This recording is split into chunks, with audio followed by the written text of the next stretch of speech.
ինձ ծանուցումներ են ուղարկել, գույքը կարգրավենք, վճարեք, ստիպված վաճառել եմ տունը, որ իրանց վճարեմ այդ գումարը, որ այս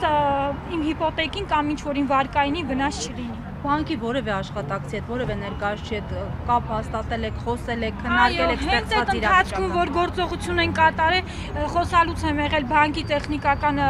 մասով խոսել եմ, որ իմ սարք չեմ կարողանում մուտք գործել իմ հավելված, այդ ընթացքում ուրիշ սարքից գործողություն են կատարում ու չի զգուշացնում, որ ուրիշ սարքից մուտք են գործել ձեր սարք։ 400,000 վարկ են ձևակերպել,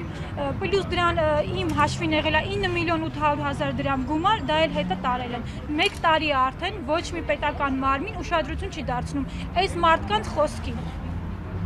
Այս մարդկանց հոգեվիճակի մեջ ով պետք է մտնի, մարդիկ մարզերից հասնում են այստեղ, հերիք չի տուժվել են, ծախս են անում այստեղ, որ այս հարցը բարձրացնեն։ Մինչև երբ պետք է ասեն շարունակեն։ Մեկը պետք է լսի այս մարդկանց, թե չէ։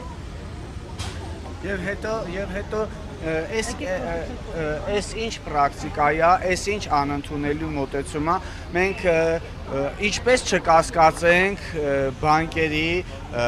այս գործելակերպի վրա, հա, ինչպես չմտահոգվենք, մենք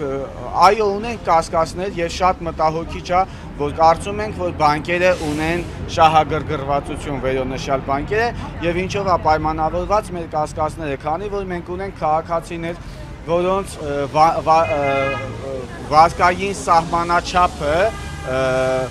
ասենք դրված է եղել 1.4 միլիոն դրամ, ինչպես են տրամադրել 8.5 միլիոն դրամ վարկ։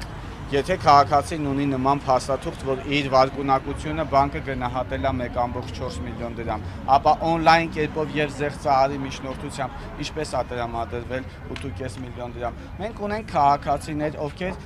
թոշակառու են, թոշակառու քաղաքացուն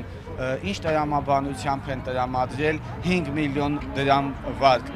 5 միլիոն հասկանում եք, այստեղ մենք մտահոգություն, կասկած, մտավախություն ունենք եւ գիտեմ եւ օրինաչափ չի եւ ճիշտ չի, անգամ քաղաքացին, եթե ֆիզիկապես ներկայանալ բանկ, դիմում գրեր, անգամ խնդրել քաղաքացուն չպետք է տրամադրվեր 5 միլիոն դրամ։ Մենք ունենք քաղաքացի, որ քաղաքացին չունի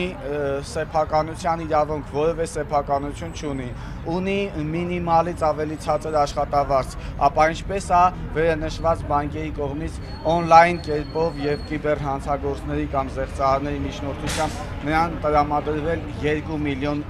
դրամ վարկ։ Այս հարցերը մնացել են առ այսօր անպատասխան։